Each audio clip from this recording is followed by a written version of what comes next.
Hi everyone, this is Zeke here with some helpful hints and magic. Okay,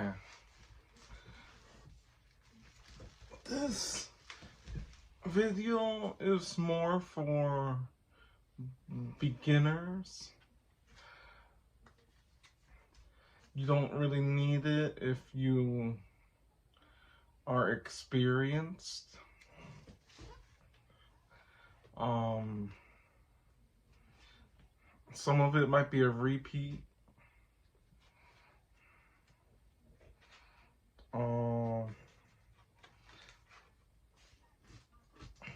this is more for Commander. This is like a part 3 to my 2-part already done Commander series. But it's just to help you a little.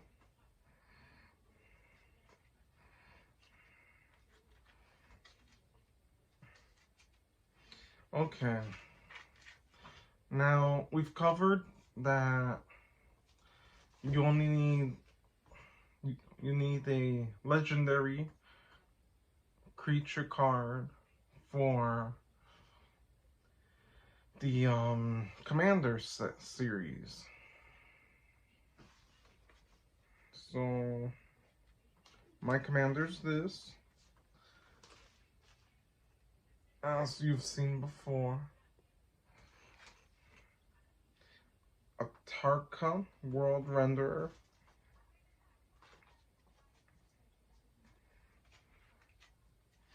I learned something recently. Okay. Frantic of Morgus. He does 1 damage per equal to your devotion of red.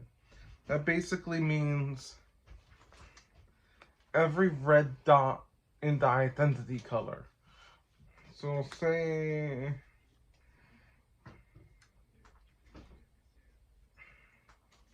when you place him, you deal 1 damage already. If this guy is there before you placed him, that's 2 more. Now, Staff of the Flame Mongus. He has 0 devotion to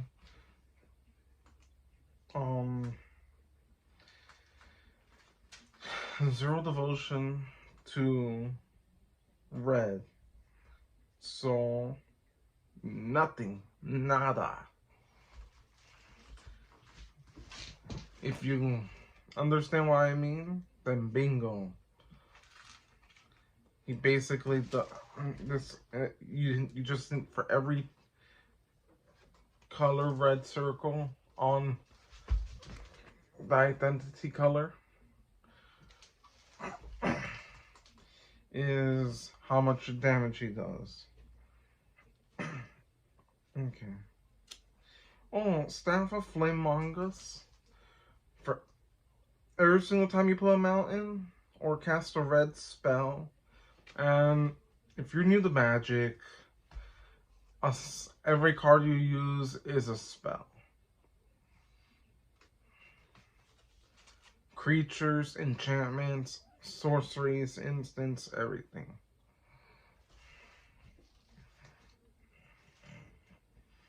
Oh, now this is what I want to talk about. Marang, Fury of Akun. Okay.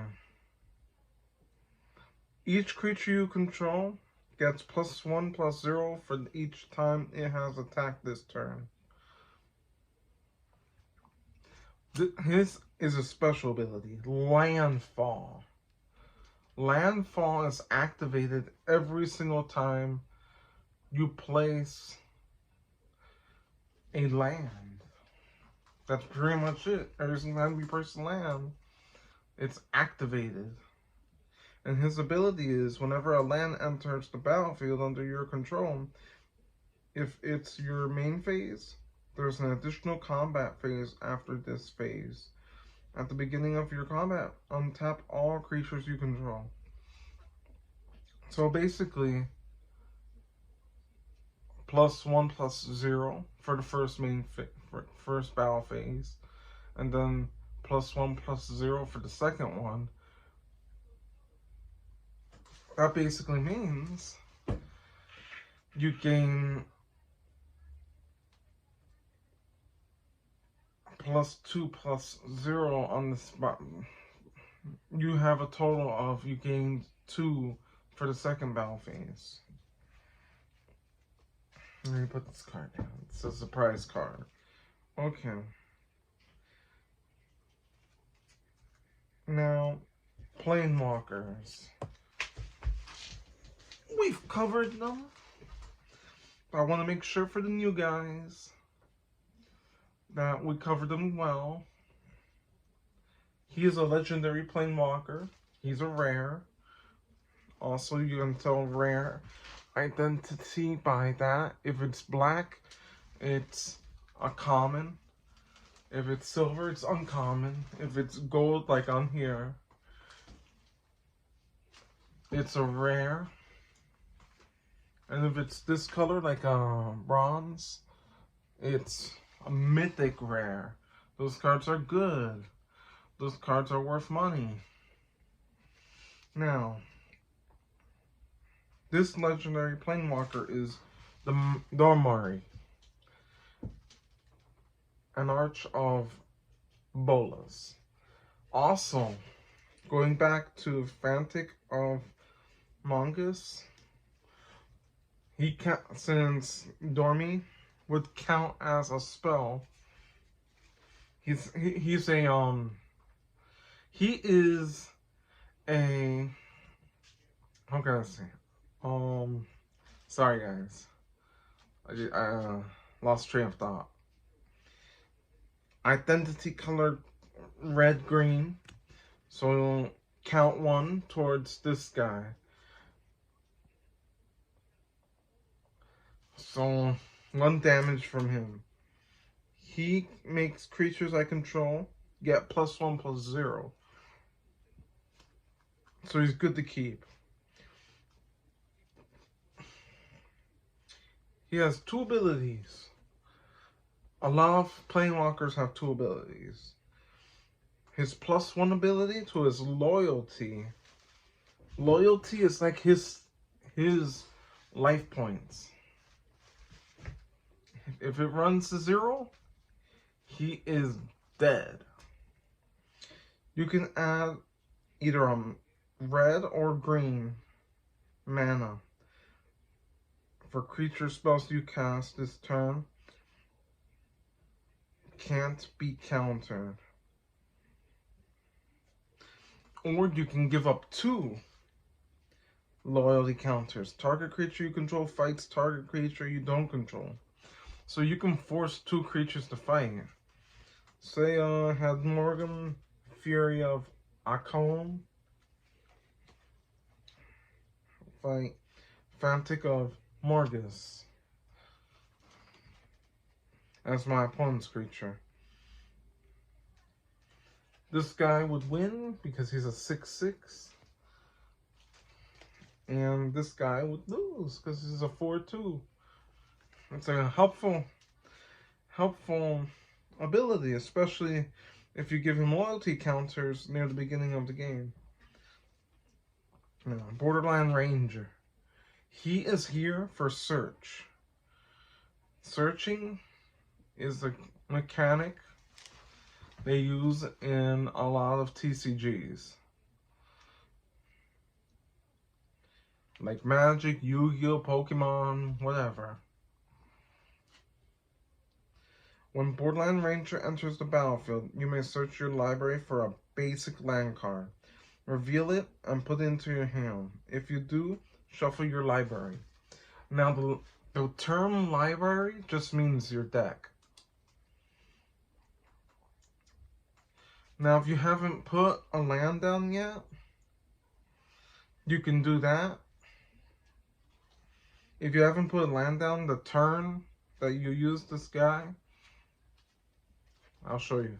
This guy, it's a helpful way to activate Landfall. Temur Banner. You can add green, blue, or red to your mana pool. Or you can pay all three and tap them. Sacrifice this card. And then you get to draw a card. But with this deck, the commander deck I run, you can't do it because you don't have the blue. A lot of decks I've seen have Evolving Wilds. Basically, Evolving Wilds is you place it like a land, tap it, sacrifice, search your land for a basic land. Search your library for a basic land card and put it into the battlefield tapped. Then shuffle your library. Okay. My green is my support, so I use cards like Awakening the Bear, where it gives it +3/+3 and gains trample until end of turn. And if you've seen the videos, this is my commander. You might have the same color identities. You might have goblin, I have dragon. You might have a human. You might have a spirit. Whatever. Make sure it has a good ability. That way when you place it, it's good. It's powerful. I've used other commanders in commander decks I've bought, and what has happened is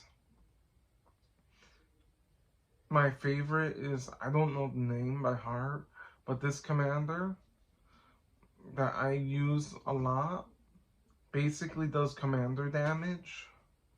So I beat my opponent without dealing the 40 damage. I deal 21 damage.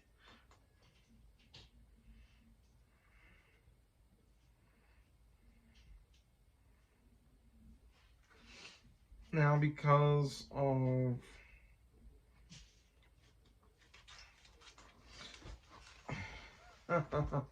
I was saving a surprise for you guys for last. I have not used this card in my commander deck. Seer's Lantern. You can tap it to add colorless mana, or pay 2 mana and tap it and scry 1. I'm guessing the people that watched this video have the idea of scrying. You get to look at the top card. You scry 1. Say it's scry 3. You look at the top 3 cards, put them back on top in any order, or bottom in any order, or top or bottom in any order. Like, say I put 1 on top and put 2 on the bottom. Then, that's it pretty much. It's basic, that's what scrying is. It's seeing ahead of time. It's good for blue. You know what?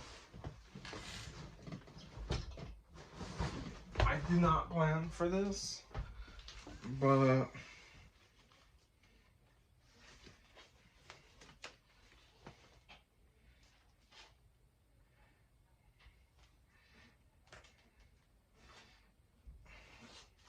I have a card. It says, draw a card and scry 2. It means you have to draw first, and then you scry 2. Don't get that confused. You do the things in the order. You do the things in the order that they are printed on.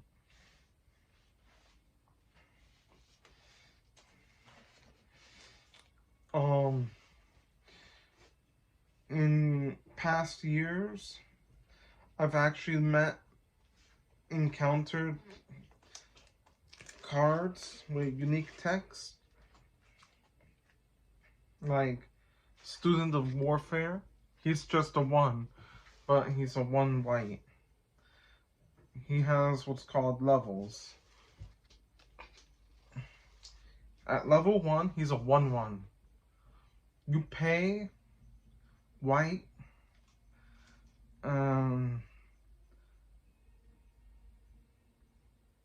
You can't cast it as instant. You have to cast it as a sorcery on your turn. So level 2 to level 6, you gain first strike and you're a 3/3. This is unique. I encountered it when I was new to Magic. So I bought it, but I never really got a chance to use it. He is a regular creature, so you can't use him as a commander. And when he reaches level 7 or higher, so you wouldn't just make it 7, he gains double strike and he's a 4/4. There are lots of unique cards in Magic right now.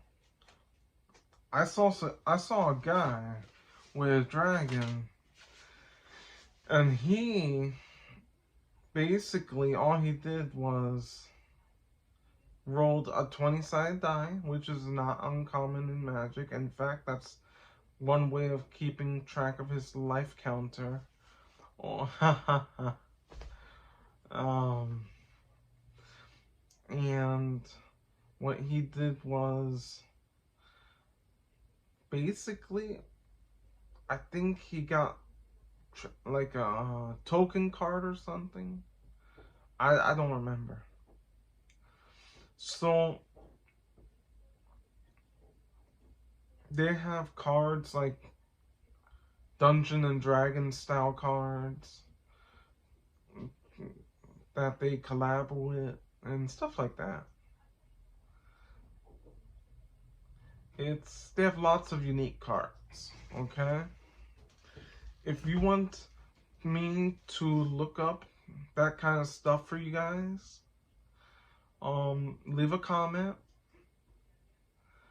and I'll search it. I'll make a video and search it. Okay, guys? So that's pretty much it. All I wanted to say was there's lots of unique cards. My deck uses cards for support and for damage.